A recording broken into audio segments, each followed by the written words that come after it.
It's about 4:15 on a beautiful, beautiful afternoon out here in the middle of historic downtown Savannah, Georgia. Almost as old as St. Augustine.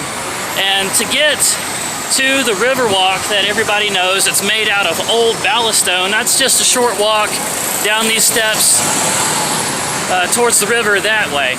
Now, I myself have got a bit of a history with this city, as when I was 30 years old in late May, I came out here and worked a full summer and pretty much lived out of the back of my truck, and every day busked, worked for tips as a caricaturist down there on the Riverwalk.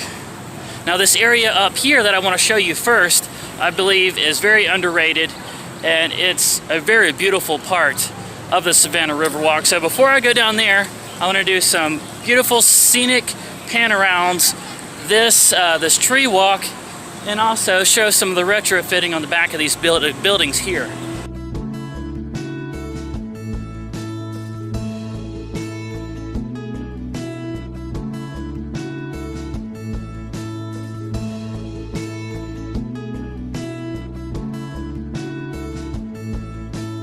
Even this Hyatt Hotel, Hyatt Regency, right here, I have a little bit of personal history with. And I think it was 2007, the technical college I was going to had a nationwide competition between other technical colleges, and I entered something called advertising design.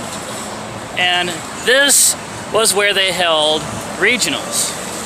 And so I actually stayed in a room here, and some of the other people from our college that was competing stayed here with us. And I can remember one of them, I can't remember what his major was, or associates, because it was a technical college. But one of the nights that we stayed here, he got out and went along the Riverwalk to some of the bars, got himself a little sauced, and almost got into a fight. That was a weird night. Again, to get to the Riverwalk, the stairs is right over there, and you would go down a slope, and the river is right over this way. So we're looking at the back of the businesses right now. And this is really cool to me. This is something really, really neat.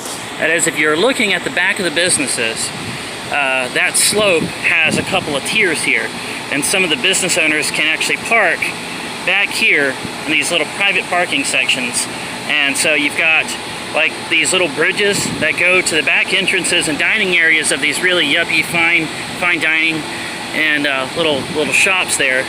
And you've got this other tier here with the private parking, and then below that is some of the utility corridors there where stock and supplies can come in. But you can see those bricks are that whitewashed bricks from like over 100 years old. These are really old buildings, and part of the way you can tell that is because all of the electronics, air conditioning units and everything is tacked onto to the outside. When these things were built, these buildings were built, none of that stuff existed. So they had to retrofit them and just kind of take and put concrete anchors into bricks that are over 100 years old and tack on air conditioning units and power boxes and relays and all kinds of stuff. Look at all the air conditioning units just in this little parking lot over here, like a grid of air conditioning units. And then the PVC piping for, I don't know, some kind of conduit. All this stuff. It's like the old and the new jammed together and still in use. The stairs I'm about to take down to the Riverwalk, but I wanted to show you guys this. Whenever I worked here, I would always take this utility ramp right here, like this little golf cart's taking. But I had a little pull-behind dolly with my easel on it, as well as my paper and signs and everything. And I would bang and clatter my way down this ramp every day and go out here and work for tips. And this is so bumpy, I actually completely busted off a front wheel of my cart and had to go over to Harbor Freight and get a new one. Here's the utility corridor that I was showing from the top a little earlier. I was up there on that balcony looking down at all the retrofitting. And this is open. You're allowed to walk back here. There's no sign saying that you can't. So you can see all the retrofitting the air conditioners and electronics all put into 100-year-old buildings. I remember seeing, I don't know where it is, but I remember seeing a wooden door with hot rivets holding the hinges on. You could tell it was actually vintage, and there's this one here.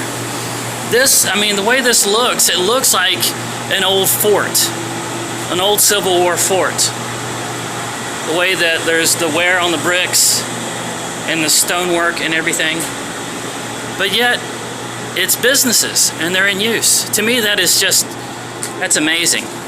And now we get out here to the Riverwalk itself with these old trolley tracks, not in use anymore, of course, and they are embedded into a road made out of colonial-aged ballast stone. What ballast stone is when ships would come in, they couldn't come in empty because the sails could completely tip the whole ship over. So they needed some kind of weight in the bottom of them. So if they didn't have a cargo to unload, they had to bring in some kind of weight, some kind of ballast stone. And that came in the form of these very rough granite blocks. So they would take them out, and instead of just piling them up, they made the street with them. Then they would load the ships up with cargo and send them out. So you are pretty much walking on history when you walk on this street. You can drive on it too. That's legal. But you can't drive very fast unless you want to throw your spine out of alignment. These things are very, very bumpy. Wow. That's just beautiful. You can tell why there's so many photo shoots done here. Anyway, to give you guys some bearings, Wet Willie's is right there. And on this side of the street, where you see all the shops, we were not allowed to work for tips out here in front of these businesses. But on the other side, the river side, where I'm standing now, we were able to. We could pick any spot we wanted to, as long as we stayed on this side. And my favorite spot is right here beside this like stage, next to one of these trees. It was normally like either right here or right over there. That was my spot. I always worked there. I think sometimes here too, because we did have a little shade like there is right now. So there we go. That was 30-year-old me right there, working for tips as a caricature artist. Right here. Well, it looks like we've got this. Well, they have chimneys up here like it's a steamship, but this is not a steamship. It's a diesel ship. You can hear the engines. But I guess if you want, you can buy a ticket. That's what everybody's waiting on. Buy a ticket to go down the Savanna River on this thing. Not my thing, though. Would never do something like that. Something else out here on the Savanna Riverwalk. I'm not sure exactly how well known this is, but there's something called the Echo Chamber. This is it right here. And the idea is, if you were to stand right in the center, right where the stones make this X, you stand right on it. I don't know if it's you're able to hear this on the video, but there's a little bit of a slap back, like an echo, like you're you know, facing a corridor. You've got a slight echo right there, and it's very surreal. Oh, it's for the circle. Like if you come up here a little bit closer. Okay, so if I stand up close like this. There we go. Now I hear you. Right. There you go. There we go. But yeah. I don't echo to me. You echo to me, and I echo and for I you. echo to you. Right. Okay, so that's really cool. If you guys have done that experiment in some of those children's science museums where you stand on either side of a giant sphere, it's kind of like that. It feels a little bit like that, right? It does, yeah. Yeah, kind of like that. But there's nothing in between us. Yeah. How does this work? How is this happening? Acoustics underneath. It's something about the acoustics underneath here. And this spot has been here doing this for at least 25 years that I've known of Savanna. Really? So, and yeah, has anybody they ever just come up change it with a little like? bit and Does anybody come up with an explanation as to why it? I mean, I'm sure somebody did a study at some point. But it's very weird. If you guys come to Savannah, make sure and find this. and play with this echo chamber a little bit. It's fun. It's very fun. Another little pro tip from somebody that's been to the Savanna Riverwalk for a long time is that a lot of these stores along this side of the street are very swanky, yuppie, and kind of overpriced. But something else that is a little more my speed and I think will fit your budget a little better, if you're somebody like me, is the open air market here and here. So if you come all the way to the end of the street, and if you don't want to go into these uppity yuppie markets, just go into the to the open air market. This booth has been here ever since I can remember, but that is mesmerizing, isn't it? You can just kind of stare at that like a lava lamp, just kind of just stare and zone out. Another spectacular sight to see out here on the Savanna Riverwalk is when one of these big cargo ships comes rolling down the middle of the river. Seeing it on video does not represent just the immensity, the mass of this thing that you can see when you're here in person.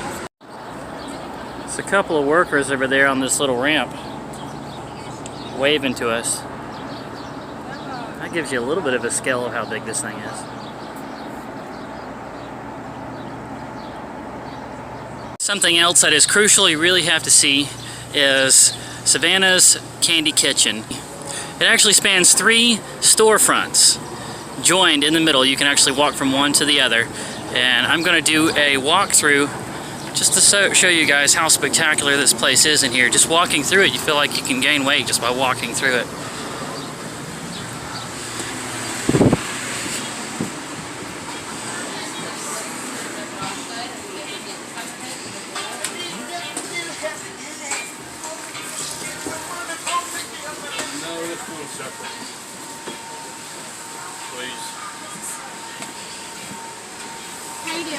Good, good. Oh, looks like they are starting the taffy machine. That's always a spectacular thing to see. Because when this thing starts sending the taffy out, they have it go up this tower here into this conveyor belt, and then it'll go all the way out and start loading itself onto the spinning rack thing. I'm gonna go ahead and finish the walkthrough though. Okay, so that was the first 2. You've got the taffy area and the caramel apples, and the first place was the candy barrels, and now you've got the candy apples. You've got the ice cream. This will be the ice cream counter.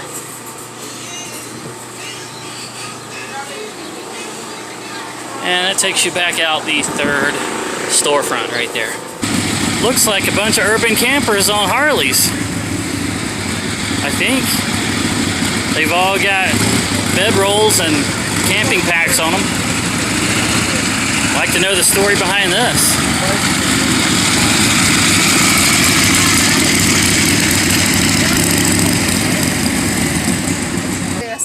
I'm now going into Vic's Coffee. Now there's another little coffee shop beside the open air market. They're closed right now, so they're a little sporadic. But when I worked out here between that coffee shop down there and this one here, I must have consumed gallons of coffee between the 2 of them. So let's go on in. Get a little coffee once again. Oh, this place looks a little bit fancier than I remember. Exactly, yes. So who designed the new look? Wasn't you? No. Oh, you didn't come up with it? No. I like it though. I'm not that fancy. It's very kitschy. I like it. Well, I got my dirty chai. That's a chai tea with espresso added to it. And I'm back on the side of that little sound stage in the middle of the Riverwalk. If some of you might remember that story I told about the Spanish ministry doing gospel songs all in Spanish out here, and then it got dark and drunk people started coming up, hip shaking, dancing to the music, not realizing it was supposed to be a ministry. That happened right here.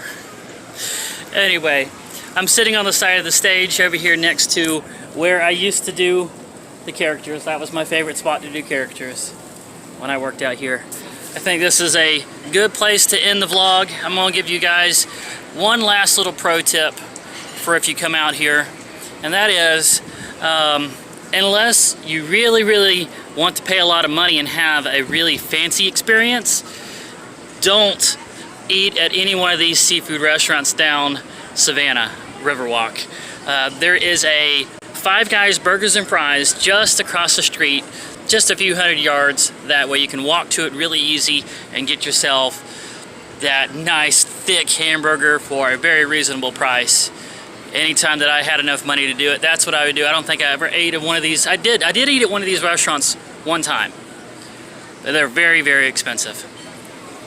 That's going to be it for this one, guys. If you like this, please don't hesitate to indicate so by hitting that thumbs up like button. Leave comments, questions, suggestions, something down in the comments section that I can reply to. Subscribe if you haven't already, and ring the bell icon so that you'll become part of the notification squad. And I look forward to seeing you in the next one.